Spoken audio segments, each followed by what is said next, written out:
La solidarité est-elle un devoir? C'est bien pour terminer ça. La personne qui va venir traiter de ce sujet de manière positive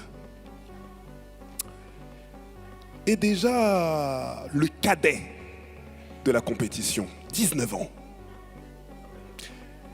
Il est déjà impliqué dans l'écriture et le théâtre. Il a déjà une pièce de théâtre qui va tourner. Donc, pour vous dire que voilà, le mec, il va très vite. On a envie de le voir maintenant. Il nous vient de Grenoble, s'il vous plaît.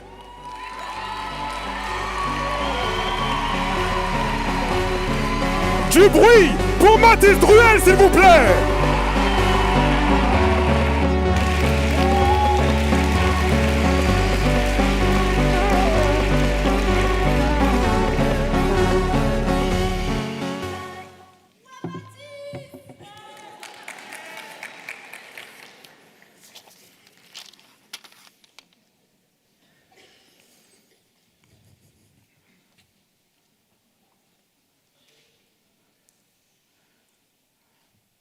Ok.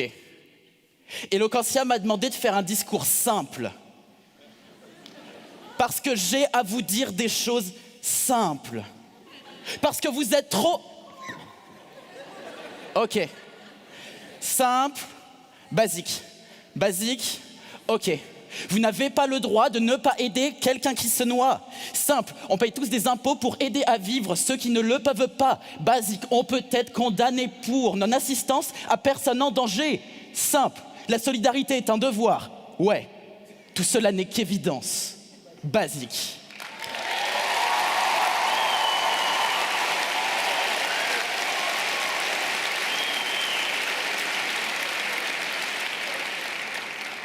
Parce qu'en réalité, vous avez déjà les bases. Vous savez tous que la solidarité est un devoir. Mais ce n'est pas n'importe quel devoir, Harry. C'est un important devoir que ce devoir-ci.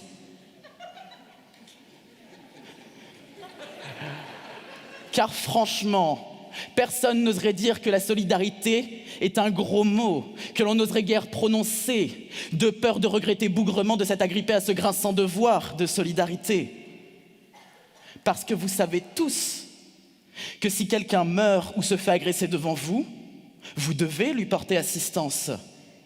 Aider son égal est un devoir légal. Et comme disait ma maman en rentrant de l'école, les devoirs, c'est important. Alors,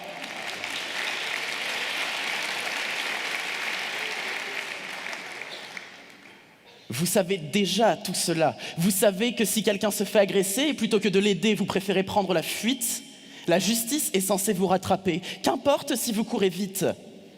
Et lorsque la justice rattrape ces Usain Bolt de la non-solidarité, elle les condamne. Pourquoi ? Parce qu'ils n'ont pas accompli leur devoir de solidarité. Je vous entends déjà me dire « Franchement, Mathis, ce que tu me dis là, c'est tellement cute. Mais qu'en est-il si les lois ne sont pas appliquées, si on peut les contourner? Tabernacle, que se passe-t-il si la solidarité n'est pas un devoir légal ?»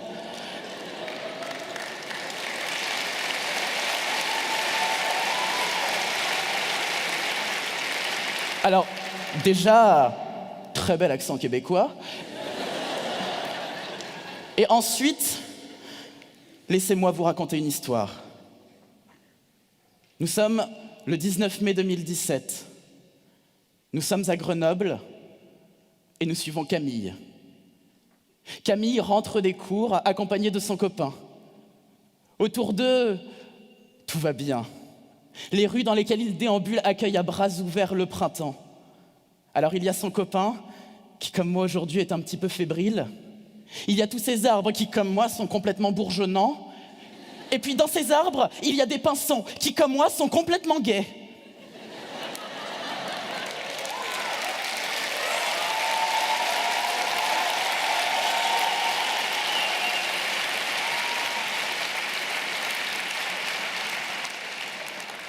Il y a ce cadre absolument idyllique. Et puis, il y a cette rue, trop peu fréquentée. Et puis il y a ce groupe de mecs, trop agressifs. trop homophobe. Et puis il y a Camille, jeune, homme, trop peu hétérosexuel, dont le seul crime consiste à tenir la main de celui qu'il aime. Et puis il y a ce passant, trop peu solidaire et qui préfère détourner le regard plutôt qu'appeler les secours. Et puis il y a moi, jeune homme, bisexuel, qui voit tout cela et qui n'ose pas dire qui il est, qui il aime, qui lui plaît. Moi, ce frère qui jusqu'à aujourd'hui n'a jamais réussi à dire à sa petite sœur « Maë, j'aime les filles et les garçons. » Moi, ce fils qui n'a jamais osé dire à son père « Papa, je sais que tu es là. Je suis bi. » Moi qui n'ai jamais osé et réussi à le dire publiquement jusqu'à aujourd'hui. Parce que je sais qu'embrasser un garçon ailleurs que dans un cadre intime m'expose à leur violence. Parce que je sais que tenir la main d'une personne que j'aime m'expose à leurs insultes. Parce que je sais que dire que je me sens tout chose à chaque fois que je vois Quentin monter sur scène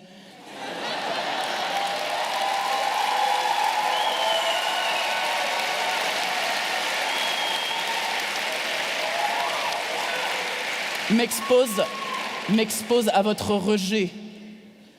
En France, on estime qu'1 personne sur 10 est homosexuelle ou bisexuelle.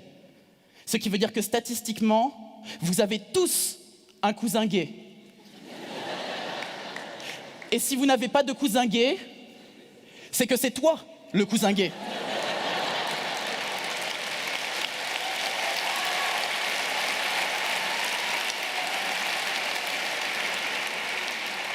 Alors sois solidaire de ton cousin, parce qu'il est complètement normal, complètement banal.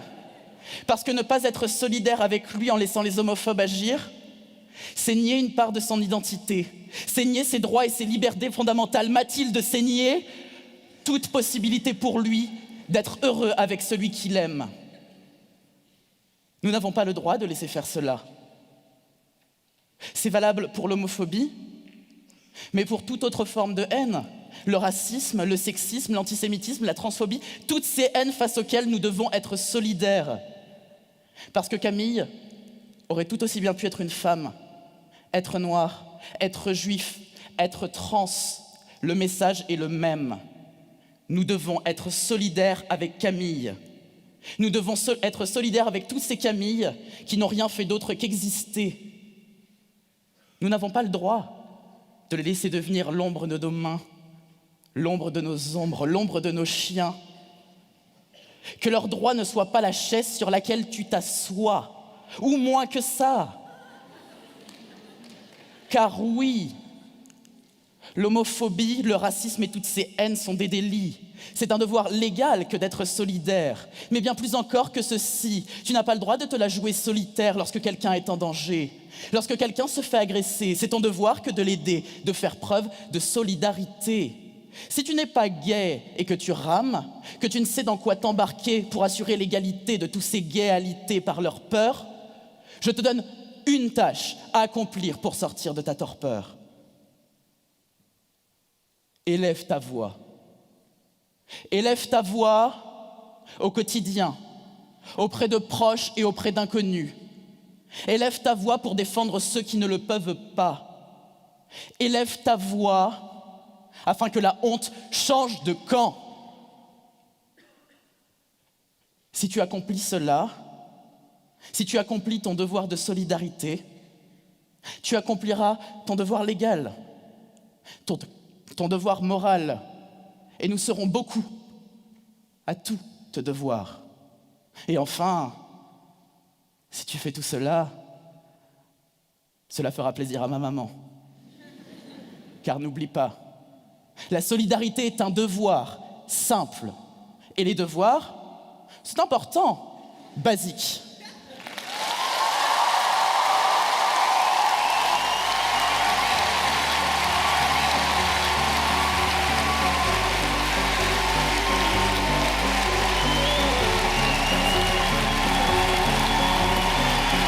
Waouh!